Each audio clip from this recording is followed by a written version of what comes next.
Hi everybody, welcome to the Top 2 Inches of Sport podcast with me, Anthony Sheriff.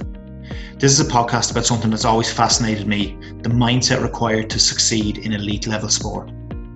On this podcast, I'm going to talk to people who I really look up to in the world of sport and try to find out how they deal with the highs and lows that come with consistently striving for success in the unforgiving environment of elite sport.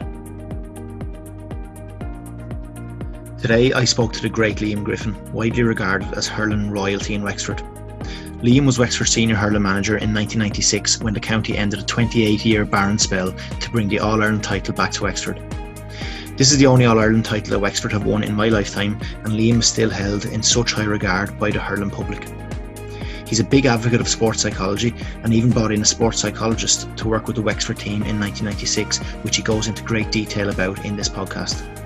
He highlights the importance of the mental side of sport and talks about the lessons he's learned through a lifetime on the field and on the sideline. I personally remember being a starstruck 7-year-old at the All-Ireland final homecoming parade when my dad introduced me and my brother to Liam. So to sit down and to chat with him for an hour 24 years later was a great experience for me. I loved having Liam on the podcast, and hopefully you enjoy listening to his stories as well. So here's the top 2 inches of sport with today's guest, Wexford hero, Liam Griffin. Right, Liam, brilliant to have you on. So thanks a million for taking the time to come and speak to me today on the podcast. No problem whatsoever. Delighted to do so.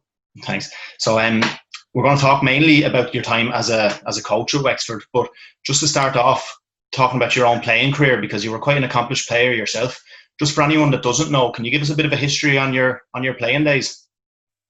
Yeah, well, I went to school in Strand and started hurling and playing football there, actually through a great priest down there, Father Kavanagh, and a nun from Kilkenny who was a brilliant hurler.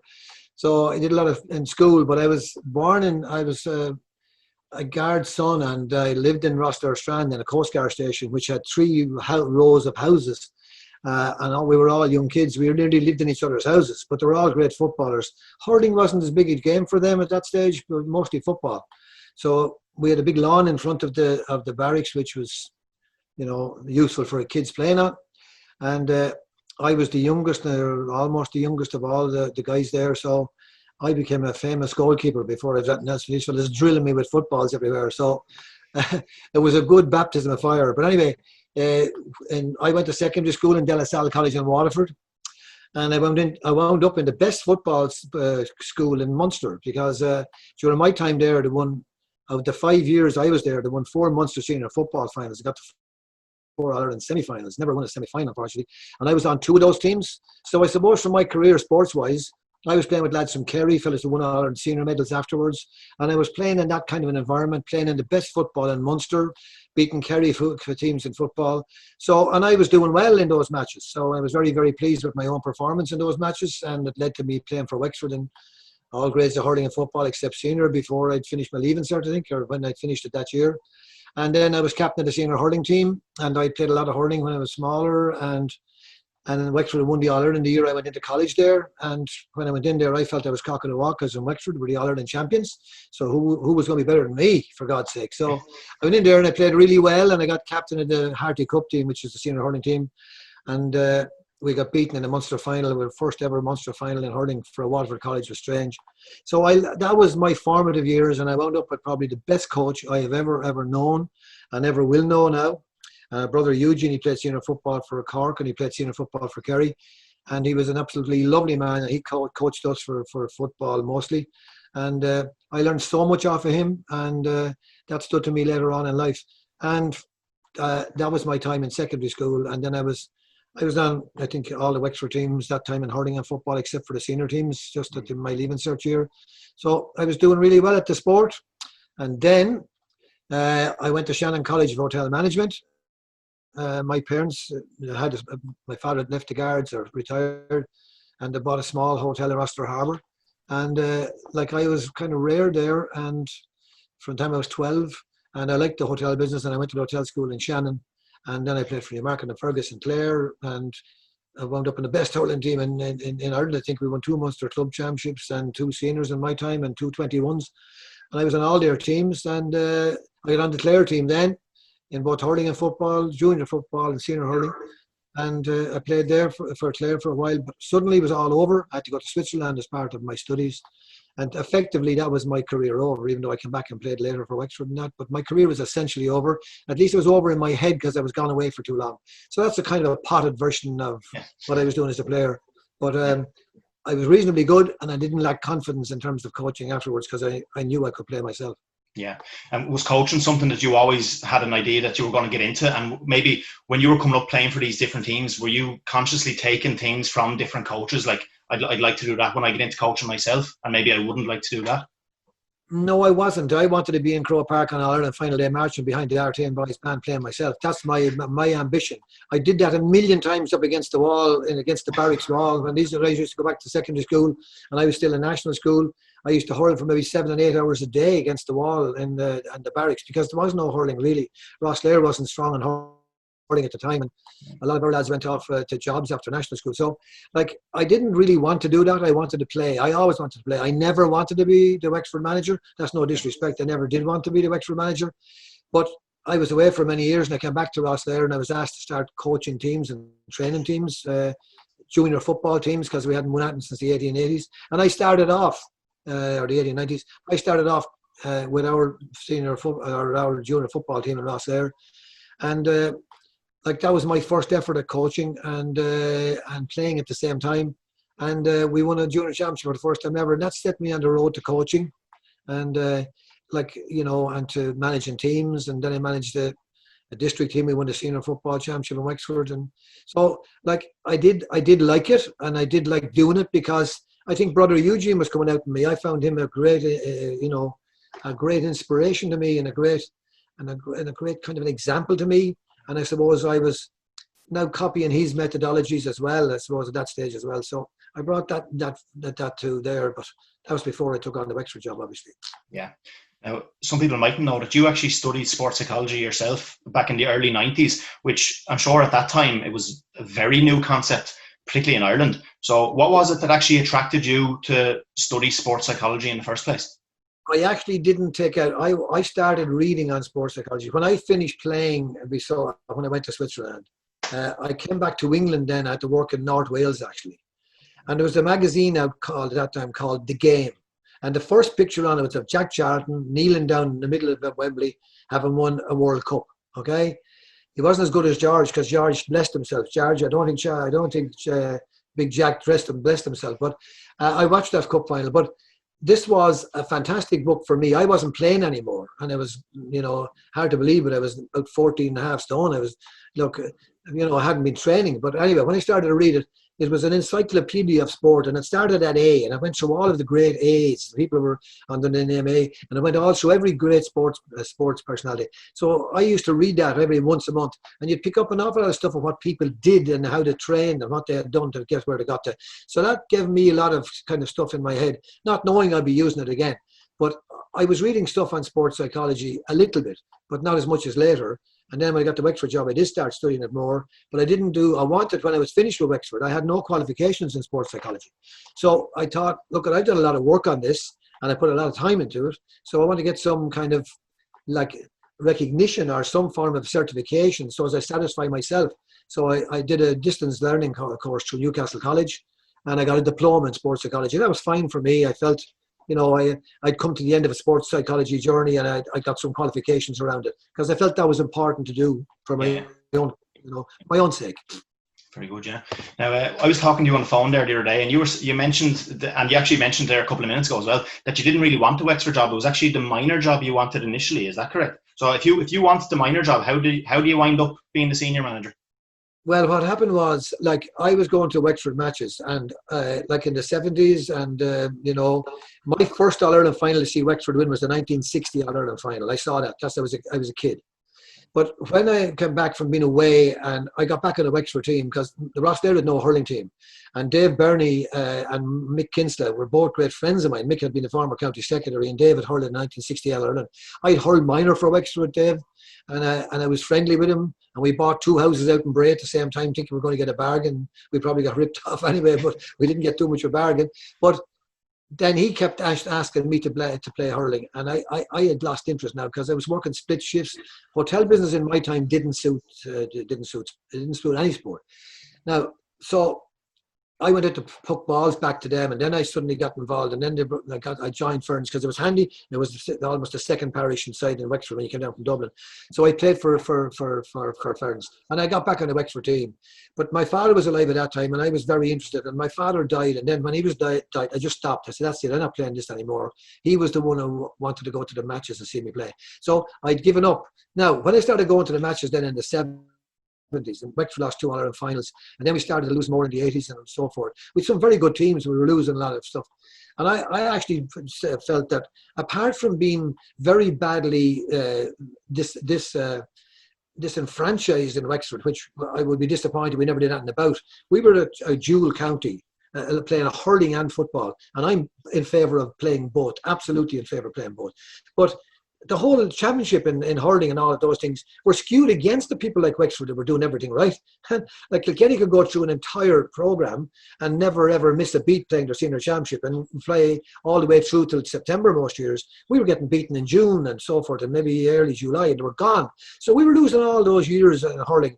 And with the result, I just think we were starting to go backwards. And my big worry was that Wexford were going to be a second-rate team by the time we got to the end of the century. So I was looking at matches and I thought, I'd like to do something and do a bit of coaching, and I'd like to do the minor job, because if I could get the minor job, I think I could produce 5 players a year out of it that would be good enough to play senior hurling. And after three years, that's 15 players there. So I was hoping I might do 5 years. But I couldn't get the job, and I put my name forward. I never looked for anyone to vote for me. I didn't try to do that. They either wanted me or they didn't. And I was beaten fair and square in a vote by Willie Carley, who was a good friend of mine as well, and he was a very good coach. He was an excellent man. So I had no gripes about that. But I tried for it again. I didn't get it either. And then they came down and asked me to do a senior job. And I said, no, I don't want to do the senior job. I want to do the minor job. So they came down to my house, and of course, I had played with some of them. John Quigley, I'd played a little bit with, or played around the same time as him. And, there was, Joe Shaughnessy, there's fellas like that on that panel that I knew very well. So when they asked me to do it, I just didn't want to do it, and I felt they should do it before me. Anyway, cut a long story short, they said they were going to go and get an outsider if I wasn't going to do it. So of course they knew how to spark me off, and I said, well, it's a disgrace if Wexford have to go for an outsider to train. We have a tradition that this does not add up to our tradition, that we've got to go to outsiders to train our teams. Now, so I actually then said I'd take the job, and that's basically what happened. Yeah. So by the time you took that job, Wexford hadn't won an All-Ireland in 28 years. I don't think they'd even won a Leinster title in maybe 19 years by the time you took the job. So what would you say about the mentality of that squad you took over? Would you say there was just a negative mindset because they just hadn't been getting success? And were you able to identify things straight away, right? I want to change this, this and this. Yeah, well, I actually, when I took the job, I took it seriously. I was going to give this 110% or I wasn't going to do the job, right? Yeah. So I'm no expert, and I'm no expert on most things. But what I did do, because Rosslare were mostly football, and at the time soccer was taking over in Rosslare, and I have no objection to that. They were running a good system to give fellas a game every week, and that's exactly what the GA wasn't giving. Until this day, we don't give it to. And that would be something that would annoy me, but that's neither here nor there now. But the point is that we were borrowing the soccer players off the Rosslare teams, because they were predominantly soccer players to play in our football team. They were great guys. They were playing football for us and for soccer. But at that time, the GA, you couldn't speak to them. It's still quite difficult, to be honest with you. So we were trying to get matches, but they were arranging matches for us at the same time as the soccer team were playing in the championship. And you could get knocked out in one game and have no other game. So it was mad stuff. It was absolutely banana stuff. So I felt that we could start hurling in Rosslare or get it going, that fellas who love hurling won't leave it. But fellas who love football, they can easily transfer between soccer and football, because soccer and GAA football have more in common than GAA football and hurling. They're a completely different game. So I started coaching. Now, that was a seminal moment in my life, because that coaching course was a coaching course I saw advertised in the paper, and I stood and thought, I'm going to do that, because if I'm going to be a coach, I want to really go into what they feel is the right way to approach it. And I was just looking at the best coaches in Ireland, because they were in Wexford. Michael Kinsella organised it, and Michael Kinsella, by the way, organised the summer camps. He's the first man to ever come up with a summer camp suggestion, and he's left a great legacy, because they're all over Ireland now. So Mick organised it, and we had Michael O'Grady, who was a brilliant coach.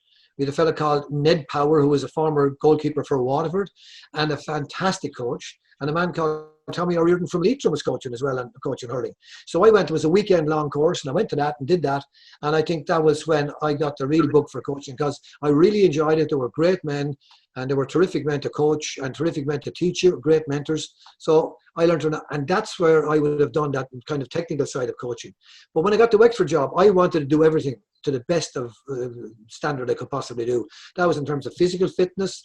It was also into the technical side, how to improve the technical side, and then it was the mental side. So I always said to people afterwards, it's like 3 glasses on the table, and you got to fill all of them equally, otherwise your team is out of kilter. And that means no shortcut. The physical fitness has to be right, the technical ability has to be right, or the best it can be, and the mental capacity has to be right as well. And if you don't get all three are equal at the start. And the problem is that none of us are expert in any of those positions. And if we were experts, we mightn't be as good at hurling or other things like that. But not many of us are expert in all of those things. So it was up to me to develop everything through other people to get the best of each of these things. So from my own point, I always recognised that I was playing inter-county senior hurling. Okay, I was playing against Kilkenny and various people like that when I was in Clare. And like, I always felt I was pushed in corner forward because I was, a newcomer getting on a team. I didn't like playing there because it was a very confining position. So mentally you were under pressure going out there. And I understood the mental side of it. And I also had been with Brother Eugene. Now, Eugene was a man that could lift you by just putting his hand on your shoulder and actually just telling you how good you were. And like, I remember coming out to me sometimes, I was called Griff, we need you now, okay? We need you now. The next ball, take it on. Just do what you want with it. And like, I was 6 foot tall. He believed in me. So I thought, Jesus, I must be good or something. So anyway, and it did work with me. I got some good scores after he said it to me. So like, that was the kind of imagery that I had in my head. So, but I didn't know how to put all that together. So I studied all of those things, and I studied all of them equally, and we moved on every single one of them. And obviously, we all, as Wexford people, we all look back on your time in charge as so successful with the Leinster title, the All-Ireland title. But 95, your first season wasn't actually that successful, was it? Did you go out? You went out early, I believe, to Offaly. Is that correct? We were beaten in the first round of the championship in the first televised game of the new. I kind of started doing television matches live. No, we had a major upheaval in the camp. That's why that happened. Like, it wasn't the only reason. I think Offaly would have beaten us that day anyway.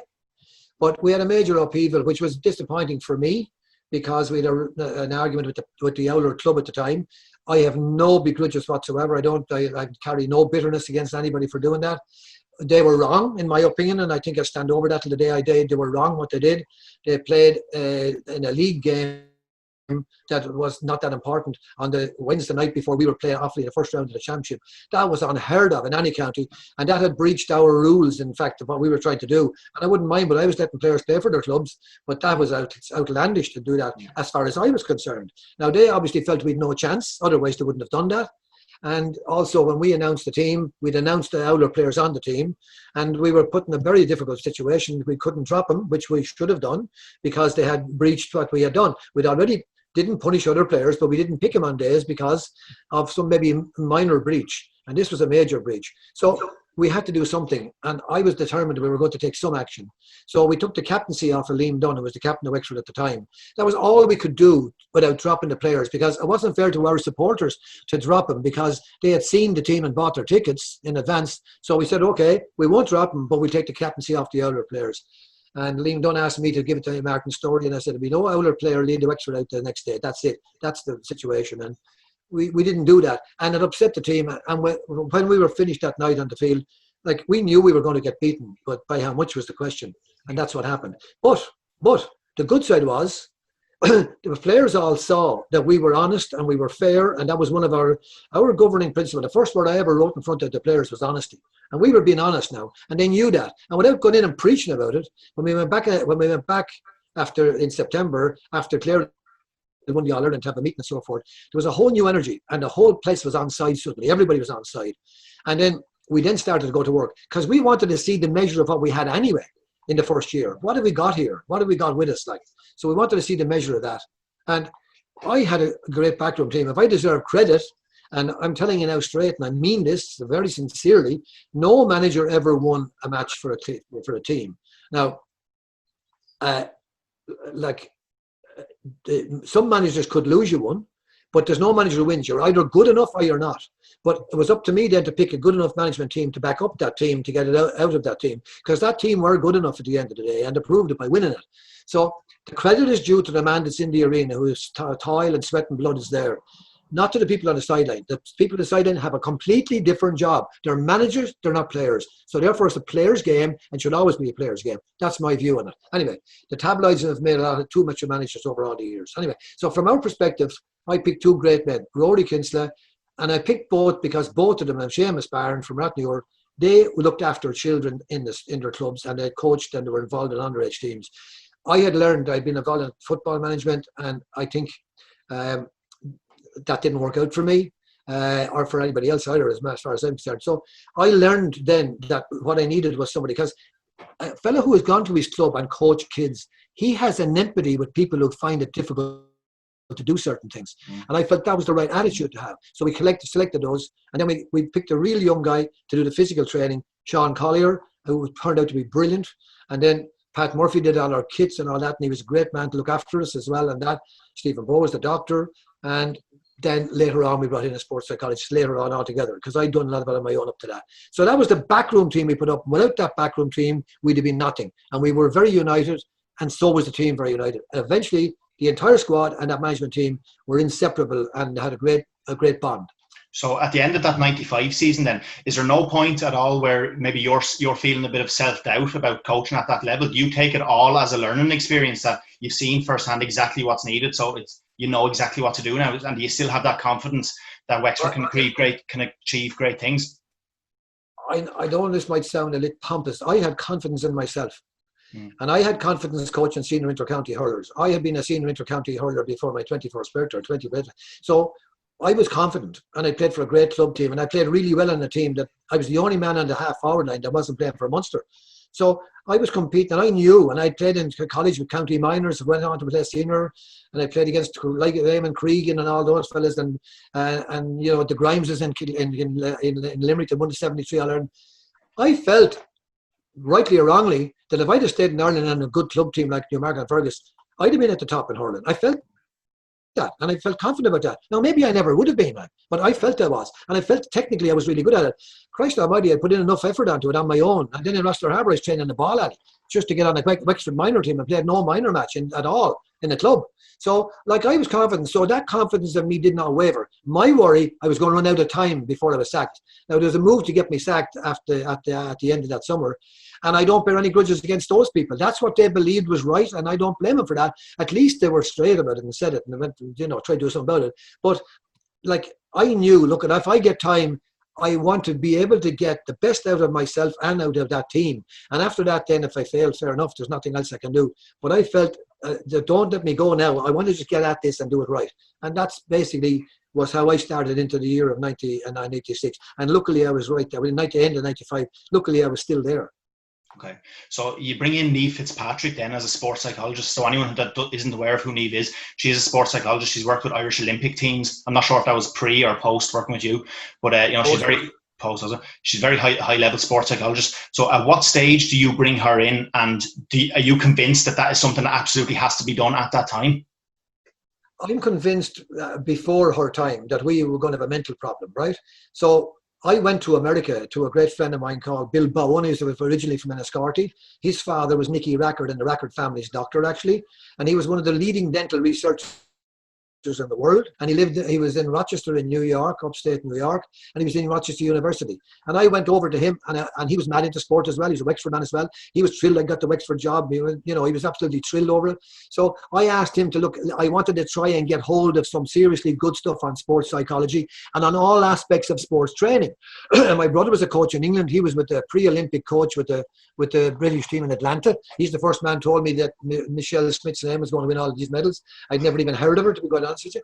And he was very good as well. He was a teacher originally, and he went to do soccer training, and then he did overall coaching, and he was a very good coach. So I was talking to him and picking his brains. So I got in touch with the Coaching Association of Canada, and because they looked to be the best coaching association. We did the research on it, and they were producing papers that time for $1 a paper on all aspects of sport.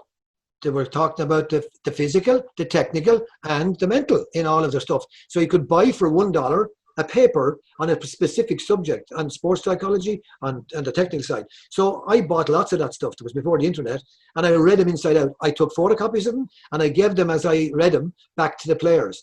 To tell you they were interested in them, I don't need to give them monkeys about them, to be quite honest with you. But I gave them to them, and they probably thought, your man's a helder handing us out stuff like that. They had never been handed a note like that.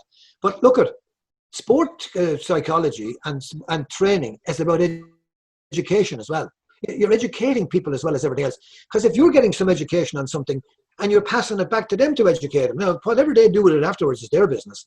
But from my perspective, I had every single aspect now that I was getting stuff on. And then I got a book called The Theory and Methodology of Training by a very famous man called Tudor Bumpa from the York University in Canada. And his one was a brilliant book.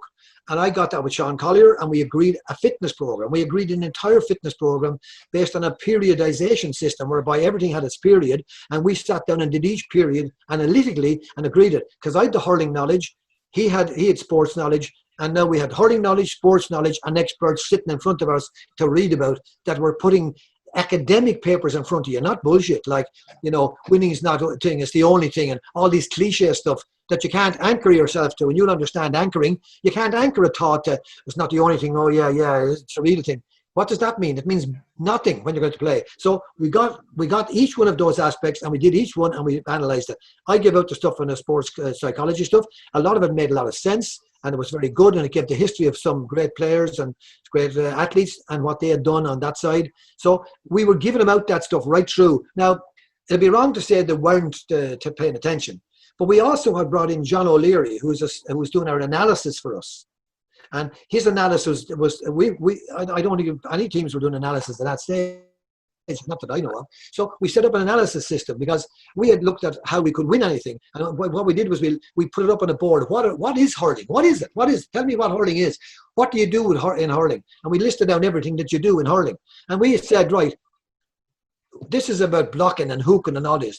We need to be Ireland's leading hookers, right? And it was a bit funny in the dressing room. We need to be the best hookers in Ireland. We need to be the most blocking down play team. And every time we go out, we want to win the hooks and the blocks. That's the first thing we want to win, because that would go to get you into the game. You could not win the hooks and blocks unless you were taking the game to the other team. So we did that across all of and we had only 6 key indicators. Right now they have so many indicators that I don't know how to cope with them. We had 6 key indicators. That's it, no more. But then you went to the mental side now, and you tried to tie that into the mental side. For example, I was dead on discipline, absolutely dead on discipline. It makes absolutely no sense to put your hand on a man's back at 60 yards out in hurling and push him in the back and knock him down, and then you start giving out to the ref when it's a free in. And a man steps up in hurling with a stick in his hand and a ball in his hand. He's a serious inter-county hurler. If he couldn't put it over the bar, he shouldn't be there, and he's able to put it over the bar. Now, you then start calculating the frees, and in every game where we conceded the least frees, we won, and every game where we conceded most frees, we lost. Now, that's a fairly serious statistic to tell you. So now you need a mental side to stay strong when you're going to the ball and have enough nerve to know when to hold your nerve and to be able to play and be nerveless. But it also helps you attack the ball as well. So that's all tied to the mental side. So actually, when it came before the 96 championship, I actually said, lads, I've been doing sports psychology with you. I'm not even qualified. What do you think about getting somebody in, a sports psychologist, right, in to help us and to talk to us? And to be fair to Tom Dempsey, he actually made a quick comment saying, great idea, Liam. He says, that'll be all over the Sun in the morning. Wexford hire head shrink. And I said, yeah, Tom, of course they will. Who's going to tell him? You're the panel. You're all in the room here. Won't be me. So if we're a real team, you shut up about it. If it's going to cause us grief, well, then we'd be mad to do it. So if it's going to cause us grief and it's going to get out of here, we're not doing it. So unless this is unanimous, we're not doing it. So we sat down, we talked about it, and we gave them a chance to chat amongst themselves, because I encouraged them talking back to me. I don't want them talking to their mother or their dad about that Griffin is a bollocks, and you couldn't have went with him. I wanted to hear that directly. And my view was, don't ever get me sacked. Before you walk up to me and tell me you don't want me, I'm out the door in the car, down the road at 80 miles an hour, you never see me again. Yeah. So you don't have any issue with me, I'll go for you like that. But I want you to work with me, and that's it. So we had that bond. So they debated it, and somebody said, oh no, yes, and then someone said, if we only got 1% out of it, wouldn't it be worth it? I think George said that actually that day, and he was there a long time. So I said, if it's not unanimous, it's not done, okay? So, no, we need more time to talk. Right, 5 more minutes, that's it. We're going to have a vote. And remember, not unanimous, it's gone. Because we needed them to be all on side here. So we took the vote and they all voted in favour of doing it. It was going to help us 1%. And they were all aware that if it had got out amongst the people and it got out, that people would make little of you for doing this. Because I remember Eugene McGee, who was a great man, but he used to be dead on these sports psychologists. Where are they going with these head shrinks? I tell you, sports psychology is absolute basic common sense. It is no more and no less. And it's how to approach any particular problem with common sense and be able to analyze it in your head and say, this is the right thing to do or whatever. And it's really, really powerful. And it brings you into visualization and all of the various other aspects. So it was good, and they approved for, and that's what happened. And then that's how we got Niamh Fitzpatrick. How do you settle on taking Niamh then? Did someone put you in touch, or did you advertise a position and maybe interview a few different people? Or what way did it work? I wouldn't say I interviewed them. I arranged to meet 3 different people in Dublin for a cup of coffee. And there was 2 men and a woman. And I said, right, I'm going to go in with an open mind with this. And I'm going to sit down and I'm going to talk to them.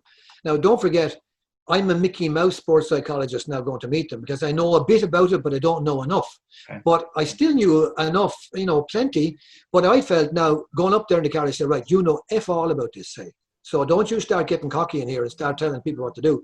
And I really had to get myself in the right psychological place myself to ask rather than tell. I'm trying to tell here now, but I was trying to ask then with the same enthusiasm as I have for answering. So, I sat down with each of them, and one of them was very good, very impressive for a long time. When he started telling me he knew about some great moves in hurling, and that I never said a word to him. I never even blinked, but that was him gone.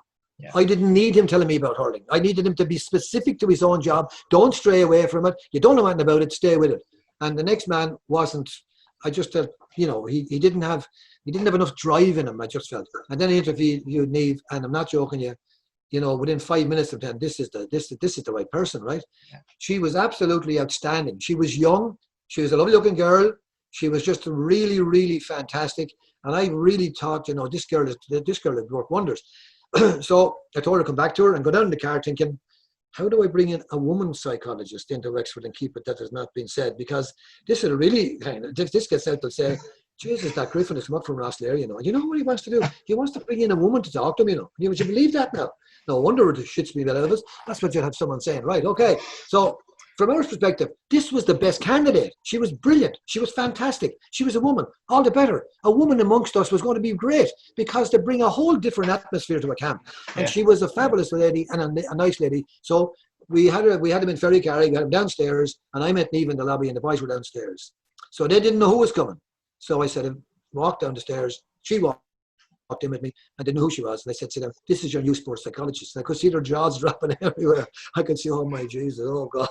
So anyway, as I said to them when we're getting into the meeting, now lads, go out and tell everybody that we have a woman psychologist. And I have Wexford hire a woman head shrink to try and win an All-Ireland final. Now, how would that have worked in the mid-90s?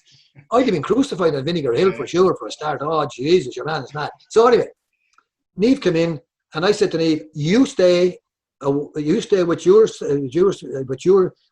want to do. You stay completely on your focus on your job. Sean Collier's on his job. I'm on my job. The other 2 selectors on my job. Everybody has their place to play for this team.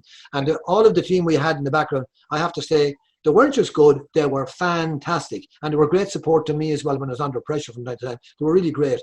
And we had a very good system on the line as well. But Niamh went in then and she got involved with the players. And to this day, she's great friends with them. And God love Niamh. She's had a tough life since then. Lost her sister last year and that helicopter crash. And, she's a new book coming out as well. And I hope all our lads will buy it, and I'm sure they will. She's just, it's about her life. And I have never, ever lost contact with her. And I know I can ring her this minute and we pick up where we left off instantly. We got on so well. And she was... Without any of those people that we put there, we wouldn't have won the All-Ireland. Without any of them, even Sean Collier, doesn't matter who we're talking about. Everybody played their part, and Niamh played a massive part. And I just think, only for her, I don't think we won the All-Ireland. I don't think we would. Did you work with her, Liam, in terms of as a sports psychologist? Because you're still very much, you're dealing with different pressures than the players, but in some ways bigger pressures. Like you're trying to run the ship. Did you work with her as a sports psychologist? Unwittingly I was working with her and I didn't realize it because I was offloading stuff on her as well because I was trying to run hotels. I was getting up at 5 a.m. I was doing stuff like that. You know, I was trying to do 2 days work. There was no one going to relieve me in my work for what work I was to do. So I'm not saying this now. I did this job because I wanted to do it, by the way. I wanted to do it. So I don't deserve any great thanks because I wanted to do it. So from my perspective, I knew what I had to do. So, you know, I'd be up at all hours because everything that we were doing in the field, I had a plan in advance and we all knew what we were doing. So it's that we weren't going around hanging around all the time. A lot of training in sport is hanging around and that's just a waste of time. So everything was kind of well organized and we did it and we kept moving and had a lot of energy. So like doing that and trying to do that and do a job was difficult. So I would have offloaded stuff to her. But sure, she was brilliant. Like she was absolutely brilliant. And I might have ideas that I wanted to do. I know we came up with the idea of what we need to do for the Leicester final. We'll go on to that later. I never did anything that was going to kind of affect them mentally because I knew enough now not to disturb them mentally myself. I knew enough about sports psychology not to kind of burden them mentally. So I would go to Neve and say, look, I'm thinking of doing this. What do you reckon? Brilliant. Do that. It makes sense. Okay. That's all I needed to hear. And then I went off with enthusiasm. And she was very encouraging to me as well to, you know, look at you doing great work. You're doing this, you're doing that, you're doing it all well. And the vibes are all good. So we're keeping it going. We keep the vibes going. And if there was a few things that any player had, she said, I'll tell you. And we had very few issues that ever arose. Maybe once or twice with the little issues that I needed to talk to somebody, which, you know, was discreetly done. And we did it as well. So she was a powerhouse, a powerhouse. Do you know how many of the players would have worked with her? Would there have been a big buy-in, or was there a lot of pushback? There was big buy-in to group sessions, and she did brilliant group sessions whereby when I'd put together a game plan, she would put together the mental side of how to make sure that you stay within that game plan. I remember the Ireland final, Rod Guiney was up to 90 and he was a bit over the top in terms of getting overexcited or over-aroused. And, you know, she used to take players in and out in Crow Park was great because we were in Crow Park the whole summer. And we never had a wet day, would you believe that? It was just a fantastic summer and weather as well. But she used to bring him into the physio room maybe for a chat. She'd slip away into a room with the lads that go in with her. Now, I don't know what she said. It was none of my business. She just did that part and that was it. But she was so clever. She could sense who she needed to talk to before a match, or she could sense who she needed to put a hand on her back going out to dressing room. You know, it was noticeable that she was going to certain people and on the way out and things without saying anything. You know, so she was just like, it would be terrible to say, and she'd hate me to say that, kind of a mammy figure as well for a young woman, but she was that as well. So she was just, look, everything that I thought she was going to be, she was that plus 100%. Yeah. You kind of mentioned that you run some of your ideas past her before you do them. Now, a very famous story down here in Wexford is when you got the boys off the bus to walk across that Wexford-Wicklow border. So is that something you ran past her, and what was the actual thinking behind that? I'm sitting in an office now that I have at home, and like my wife got sick in '95, so I got an office and I put it in my own home so as I could do work from home. So what happened was on the morning we were doing everything for the Leicester final '96. This was a massive game for us because we'd hardly ever beaten Offaly. Everyone thought. But we made war on Offaly for a match in Burr. We went up there to play them in a Welsh Cup match. It was a nondescript Welsh Cup match, and I felt that they might be very casual about that. And that we were going to go and play it like an All-Ireland final. We needed to beat Offaly. We just needed to beat them to get this monkey off our back. So we went up to Burr, and I wouldn't say they were half fit. We were twice as fit. We beat them with a late-minute goal by Rory McCarthy, okay? And we won that match. And that did a lot for us because we'd taken the Offaly monkey off our back. We then met him in the quarter final of the National Hurling League. And when we met him in the National League quarter final, Kilkenny were playing Laois the same day, and Babs Keating was in charge of Laois. Laois beat Kilkenny that day, and that was brilliant for us because it took all the publicity off us. We were getting a few lines down at the bottom that ours wasn't a good game. Well, you know what? Ours was a good game because we hurled the living crap out of Offaly in the second half, and we have tried to put in a game plan for that game and to see would it work, and we did, and it worked. You know, because we were with a special relationship with Martin Hannamy, who was playing cornerback. We wanted to try and get him away from the goal because he was second goalkeeper every time the ball went down. So anyway, it worked. We outscored him in the second half by 11 points to 1. So that was our last game with Offaly, and now we were going to meet them. We got to the Leinster final to play him. So anyway, I went out that morning, that week, And I walked along the beach and said, Helens was not far from me, trying to think of what we could do, because this was more than a game now. That's what I felt. This is much more than a game. And there's no point me going and telling the fellas, oh, it's only a game. To me and to them, we wanted to make this bigger than a game. This was more about that. And my point was, if we didn't win something soon, Wexford were going to go right down the tubes. Here we were in a Leinster final. What are we going to do about it? So I suddenly thought, you know what? I need to do something really, really dramatic to bring it up there. So I said, look, great Wexford teams that left Wexford that I'd followed, and they all came home alive. None of them died, like, they came home alive. We were so proud. I was born in the end of the 40s, so I saw the end of the 50s team, and I saw the 60 all and I had two cousins on the team, Pat and John Nolan.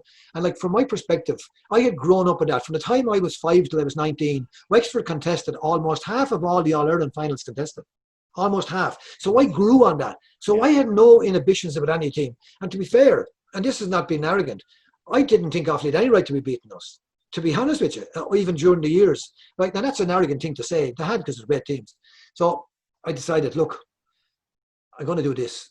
I'm going to stop. And I'm going to write a speech. I'm really going to write a speech for this, because I don't write speeches. I just talk off the top of my head. Too much of it, obviously, as you can see already. So I wrote down the speech. I wrote down the speech about various things. And I said, right, we're going to walk out of Wexford with this absolute guarantee. We're not coming back without this cup. This is much more than a hurling match. This is about a way of life. We're playing for our families. We're playing for our supporters. We're playing for dead people. We are playing for a tradition, and we have a tradition. Wexford teams have come out this road and have come back alive. We're going out alive, and we're coming back with that cup. That's what we're going to do today. And I know you can do it. We're ready. We're fit. We're able. We're going to do it. You're not getting back on the bus. We're walking out of Wexford, and we're getting on that bus. And when we come back, we'll have Leinster Cup. That's it. And I then was afraid I'd get him over the top a little bit. And Niamh said, make sure you get him deep breathing after you've done this, and don't keep going on. Get the deep breathing done and get him on to walk onto the bus. So I stuck with the whole process. And that's what we did. Now, on the road, there wasn't a sound from anybody. And I'm thinking, holy shit, I don't even hear him talking. So we got back in the bus. And Rory, to lighten up, he's sitting beside me, to lighten it all up, said to me, well, I'll tell you one thing. If we lose this today, you are going to go down in history as the greatest gobshite Wexford ever produced. I said, Rory, you know what? They're going to put it on the line. I'm putting it on the line. I don't give a damn anymore. I don't care. I'm sick and tired of losing the matches with Wexford teams. And a purple and gold jersey, it's a disgrace to ever lose them. We're not going to lose this today. I couldn't care less. And if we do, they can bury me. I don't care. That's it. I'm finished caring about it or worrying what's behind me. So that's the way we left. And yes, we were brilliant on the day. I just thought we were so fantastic on the day. We gave an exhibition. And the great thing that I felt was that the 3.5 forward line, part of the game plan, again, Tom, the Dempsey relieves the thing when you do it. I said, lads, we're going to make war on their half-back line. That's where we're going to war on, that half-back line. And Tom says, Liam, I think that's a great idea. They're only 3 All-Stars. I said, that's okay, Tom. No point going for ordinary fellas. We're going for the 3 All-Stars. Because with the system that we were going to play with, and the system worked, and the boys got the 3 boys got 12 or 13 points between them in the half-forward line, okay, that day. Going on the bus to America for our holidays, and the team, the all-star team that had been out the night before, I get on the bus and I said, Tom Dempsey here, would you name the 3 people in the half-forward line, name 3 fellas in the same line from Wexford that are now all-stars. Tom said, oh yeah. I said, what did you say to me when I said we were going to make war on them? I forget, you doing your ass. We said we were going to make war there, and we did. And Martin Story, I was so thrilled for him, and so thrilled for young Rory McCarthy, who was a key man for us, and no one ever spotted what we were doing with him. And we had Larry Murphy, who, oh my God, he was incredible that day. I mean, he gave the greatest wing back an absolute lesson in hurling. Yeah. And I remember meeting him, Brian Wheeler, one time somewhere, and he said to me, oh Jesus, my biggest nightmare is the day Larry Murphy just took me to the cleaners. And he did take him to the cleaners, and he got magnificent points. And I was thrilled for Larry, because he was always a great player. He didn't get enough credit for how good he was, but he didn't play as well as he could have done in a lot of games. So that's the story, that I passed all that by Niamh, and she had to approve it. I'm just begging in my head that she wouldn't say, no, don't do it. So, no, she said, do it, absolutely do it. So, of course, she approved it, and then we did it. And wouldn't have gone otherwise. Was that your approach in most games? Because it's very obvious you're a really passionate man and you're a very proud Wexford man. So before any big game, are you Do you usually go on the motivational side, like you're bringing up Wexford history, you're trying to tap into that No, kind I of never emotional went near. side, or do you go the other side? You detach from Absolutely, emotion? the other side. I don't do it in the dressing room. I concentrate on three things in a dressing room, and three things are all you can contain, all right? And I concentrate on three things at half time as well, right? Now, I go to the stats man and just see how we're doing on the fouling side. Let Rory or someone shout that out, what we're doing here. Now, let's go on to the Leinster final. We were in the right condition for that. But I went into the dressing room, and to be quite honest with you, I make no apology for this. We did the dressing room, the warm-up dressing room in Croke Park, and we said, right, lads, this is our day. This is the day we want to be here. And today we're playing for all we said before. And, you know, this is what we got to do. We play from in front. We attack the ball. We smother it if we can't get it up first time. We move the ball fast. We're very fit. We have to move the ball fast and fast and fast today. We're going to stretch awfully everywhere we can. We all know that if we're there with 10 minutes to go, we're going to win it. So we got to stay with him until there's 10 minutes to go. And we went through the bits and pieces. And then we say, right, lads, say a prayer. We're going to all say a prayer. Close your eyes. Rest yourselves if you want to. Say your own prayer to whoever you like. And we say a prayer before we're there. To God to give us the strength to get out there and do ourselves justice. That's it. And we would stop and we'd say a prayer. And then we walk out the dressing room. That's it. So there was none of this, you know, going mental in the dressing room or breaking bottles off of walls and hammering hurls off the ground.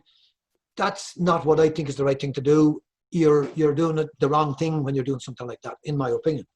Was it the same in the 96 All-Ireland? And did you find it difficult to maybe detach emotion from that? Were you emotional yourself for the All-Ireland final? And how were the boys in the dressing room before? Well, I'll tell you what we did for the Ireland final. I went for a walk again on St. Helens Beach, and I was out in the morning early and walking. Nobody, only myself in the water and the tide, and that's it. And it was a fantastic thing to do, to take a bit of solitude. I think managers get themselves, you know, too involved in crowded situations. You need peace. You need to think your game out. You need to think it out. We had our game plan, always a simple game plan, but a good game plan we always had, in my opinion. And we applied it to every match. My job was to control the game. Now that sounds pompous. I wanted to feel in control all the time. So when I went on the beach in St. Helens before the Offaly game, before that, I have one goal for me. I am going to be the coolest person in Croke Park. I am going to be together. I'm going to be totally concentrating on my job. I'm going to forget about the crowd. I'm not going to get involved emotionally. I'm going to keep my cool, because with a system in place as well for managing the game. John O'Leary was in the stand, and he was picking out numbers on the other team. We didn't want sermons from fellas in it. For example, he'd call the word 7 down to Seamus. Seamus would give it to Rory. Rory would give it to me, 7. Now 7 meant that this 7 was starting to get on the ball a lot, or whatever, or have a high catch. So genuinely, when you have that system behind you, you actually don't have to, you don't need it sometimes. You remember it. And that's strange, because you know you have it taken care of. So we were working on a system whereby you could stay in control of each individual game. So, you know, you have to be cool on the line if you're going to stay in control. And you can't be upsetting players. Okay, you can encourage them up and down the line. But look, it's about being in control. Because if you don't have control in Croke Park, you're in grave danger of making mistakes. And you know what? It's a non-forgiving place if you make a mistake. If you make a mistake at this level, you're probably gone. And I learned very early on, we could not afford to make mistakes. We had to stay in control. And for the most part, for every game, except a small piece in the Dublin game that could have beaten us, we were in control in every one of the matches. We were in control of the game. And that was the most important thing for us, to stay in control of it. So that meant I had to be calm, cool, and collected. And that was what I had to drive into my head morning, noon, and night. Cool. You did mention there about how like everyone played such a big role, and that maybe you don't believe, if you think if you didn't have Niamh Fitzpatrick working with you, you probably wouldn't have achieved what you did. Do you think the GAA as an organisation maybe has been a bit slow to embrace sports psychology and sports psychologists within county teams or even some club teams? Do you think they could still open up a bit more to that? Well, since they haven't done it in relation to burnout, and they haven't done it in relation to the amount of games to training ratios, and since they haven't done it to all the technical side and all the training side, I don't think they're going to embrace any psychology side. Because I think to not have embraced all burnout, and not to embrace all the stuff that's there known in sports science now, and it's costing us millions for very little reward. Yeah. And I just think, you know, no, we weren't embracing that kind of it. Now, some people are embracing it now, but the biggest danger to a team is, in my opinion, if I was asked to pick a manager, is a manager who actually thinks he knows everything about each individual thing, that he's the absolute expert. was not the absolute expert. I'm still not on any single aspect of any of that stuff that we did, but I was up to speed on it, and I was prepared to work through people to do it right. But if you start take an all-knowing answer, I can do sports psychology. Well, you know what? No, you can't. No, you actually can't, my friend. How do you know what's going on in that kid's head over there? You just don't know. And you've been there for 30 years. How do you know that he's not melting inside there at this stage? That is absolute nonsense. So people need mental support when they're playing games. Giving out to them and eating the backside off them does not work. You make them go into their shell. I often said coaching, even though my own kids would give out to me, they say, oh, you give out to us, and maybe I did. So anyway, they used to tell me I used to make them work in their bare feet and everything, so you wouldn't want to mind them. But anyway, so from my perspective, like if you were going to deal with any kind of a player that's out there, you need to know what's best for that player, and you need to know where he's more comfortable in on a sports field, so as that you give him the chance to be mentally as good as he can be. You need to take away the barriers. So I just think if you set yourself up as an expert on all things and you don't want to pull in someone else, I think sometimes people don't want to give the credit to somebody else for what they've done. I think that's what often happens. And that's their own Achilles heel. They're the losers for that. If you don't know, get somebody who does know. That's basically would be my psychology on it. Definitely, yeah. I just want to ask you quickly about the Wexford team at the moment. So last year we were very unlucky not to get to an All-Ireland. How would you assess the current Wexford team, and do you think these boys have an All-Ireland in them? I have to say, I think Davey's done a great job, and I think that he's done an expert job in terms of, getting Wexford to the next level. In fairness to Liam Dunn, he didn't walk in with a crown of a bad panel any more than I didn't walk in with a bad panel, by the way. Those players were good enough to win All Ireland. That's the truth, okay? So I didn't make them win. The people telling me only for you, that's nonsense. I have to look at myself in the mirror. Not only for me. That's too simplistic, and it's not true. That's the truth. That's it. Not true. So anyway, from my perspective, I'm just saying, I just think that the current Wexford team, Davy's got huge. But the biggest thing that Davy has done for Wexford hurling is to get us back into the top division, the first division hurling. So we're playing at the first division level. Yeah. So that's a massive advantage for young players being introduced to hurling at that level, because the entry level is actually vital. If you come in at a lower entry level inter-county, it takes you so long to get up to the next level. So by all our young players that are coming in now, coming in at that level, that's their entry level, you're actually seeing them making their college teams now for the college championships. Now, I saw a time when we had one boy from all of Wexford on all the colleges teams for the Fitzgibbon, or the senior hurling competition. But so that's given us a great chance to get up and stay at the top level. Now, so we're there at the moment. So that's the biggest and the number one thing. Winning Leinster was a bonus. Are we good enough to win All Ireland? I think, yeah, we probably are good enough now. And I think what would give me great heart is this year's championship has been excellent, and the standard of hurling has been excellent this year. And if those boys, if we get a few new players that are there to go into that first division type hurling, I think, yes, we could have a chance, but we need a bit more strength. But the other great thing that's going on, we've had a great underage system going on for the last number of years. And my worry is that's the last thing that should be taken asunder. And my worry is we're going to let coaches go. We need coaches at the bottom level. Forget about the senior team. The senior team is the mirror image of what's going on at under 12. That's it. If you want to see how a county is going well, go back and look at under 12s and under 13s and look at the amount of effort that's going in there, because you don't start at 18, you start at the bottom age. And that's the thing that and that's why letting coaches go is an absolute cardinal sin. Yeah. Well, let's hope they have a title in them anyway. Before we go on, I just have two questions that I ask everyone that comes on. So the first one is, if you could pick one athlete in the history of sport, and it could be from any sport at all, what athlete do you admire most from a mentality point of view, and why? This is going to be a ridiculous answer to some people. There's so many of them out there, but for me, and I used it before the All-Ireland final, before the Leinster final, it suddenly happened on the television. Mamoun was a great French athlete. He had his hip blown off, part of his hip blown off in the war. And he was there running for France at the time of Emile Zatopek, who was regarded as one of the greatest middle distance runner that ever lived. He was regarded as, until later on fellas came along. Now, I would still say Zatopek might have been, because many of those other lads were on freaking drugs. And I think that Emile Zatopek was there long before that. So Mamoun ran against Zatopek. He beat him in the 10,000 and the 5,000 meters in one Olympics. He then beat him in the same in Europeans and Worlds and all sorts. And he could never beat Zatopek. right? So I had read about Mamoon in those books I told you about. I'd read about this great fellow called Mamoon. Anyway, Mamoon came along and he was in the Olympics, I think, in London. I'm not sure. Some of this might be wrong, but generally this is right. And in the Olympics in London, he was beaten again in the 10,000, and he was leading coming up, and then Zatopek caught him on the line for about the 20th time in racing, right? So anyway, he went up to the French authorities and said, "Can I run in the marathon? Because Mamoon is running a marathon. This is my last chance to beat him." And he'd never ran in a marathon. So they gave him permission to run the marathon. And he didn't have to that time pre-qualify or whatever. So the race started, and Zatopek was a great marathon runner as well. So when the race went, Mamoon went off to the very start. He never took a drink. He never did that, no, he kept running. And he was afraid that Mamoon would pass him by anywhere. He ran into the stadium, and he still couldn't get Mamoon out of his mind. And he ran, and he ran, and he ran.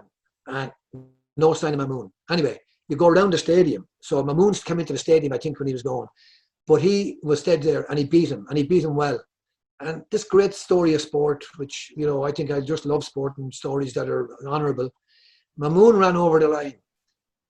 And the first thing he did was to embrace Mamoon when Zatopek ran over the line. He ran straight to him and he cried for him. And that was just a beautiful story. And on the last big race, he won that. And I just thought that was such an uplifting story. This man had half his hip blown away in a world war. And he's out there with a limp walking, and he's able to do this, right? What a man. Where was his mental strength? What a man to be able to do such a thing. Anyway, Zatopek got married, and his best man was Mamoon. He brought him back from France, and he was behind the Iron Curtain, and he had to go in to be his best man. Anyway, the Wednesday night before the All-Ireland final, honest to God, I don't know, did God send it down, but I went home, and here's the story of Mamoon on the television. I thought, I can't believe this. And Mamoon was an old man, and I'll never forget it. He was sitting on a bench in France somewhere, and he was describing the race and all his races with Zatopek. And he stood up, and he said about how he came to the line, and he talked his way through the last couple of 100 meters, and was Mamoon coming? Where was Zatopek coming? But his final comment was, and the tears flowed down his face, I had beaten Mamoon. It wasn't about the medal.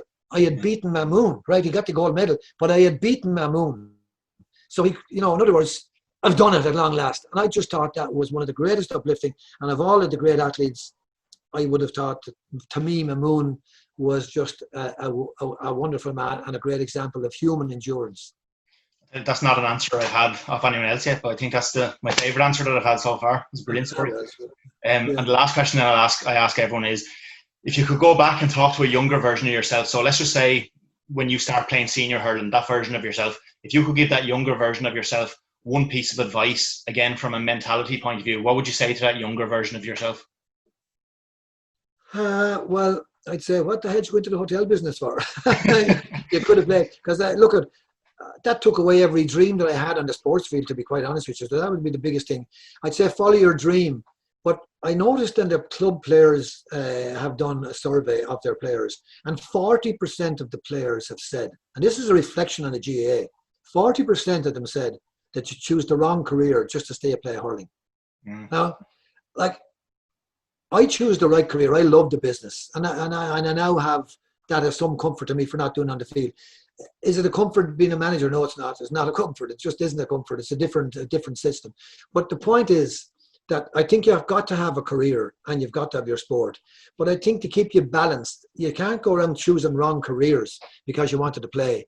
But my worry is that if you look through the All-Ireland teams now and look at the players that are out there, most of them are teachers or students. Yeah. I think we've gone away from the ordinary guy who has to work in a high-pressure job and has to do it, and we still won't give players a calendar of when they're going to play. And that's just not right. And that's backward thinking. And I'm involved in a committee that, like, you know, we try to do the best we can, and we're complete volunteers. You know, we need to create different circumstances within the gym. This is an amateur sport. And by the way, Mamoon was an amateur. So were all those great Olympians amateurs. So what I'm saying is, we need to not be impeding people's lives just to play hurling. Anybody who wants to play, and if you give it a definite calendar of a season to a player who can plan his life and his wife's life, who's now paying the mortgage as well, and his children's, then you can get players from all sorts. It's not fair to weight it that you have to be in some kind of particular job to be able to play.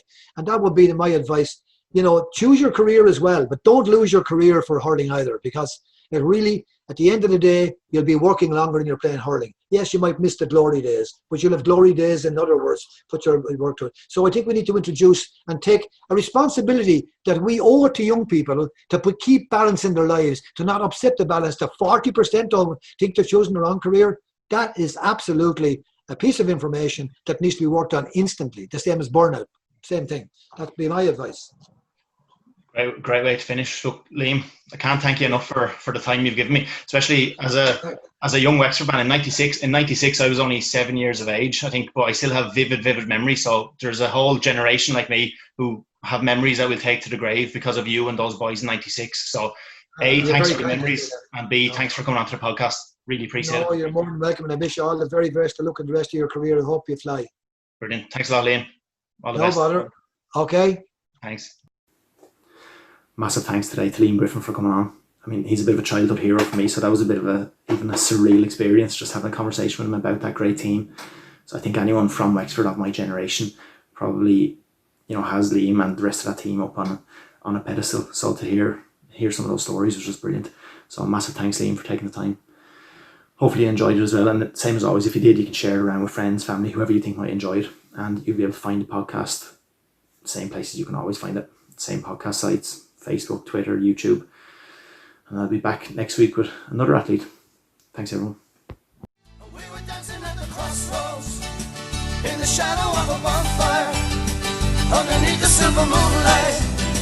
We were singing until dawn. And we were dancing at the crossroads with the punching and the porter, dancing jigs and rhythm polkas until the early morn.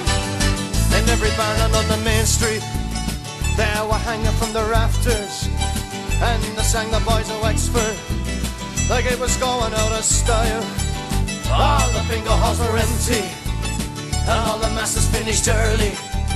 Sure, no one ever saw the likes of since the time of JFK.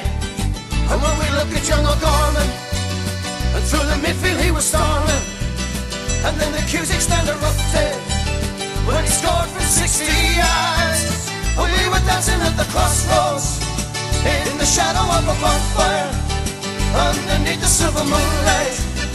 We were singing until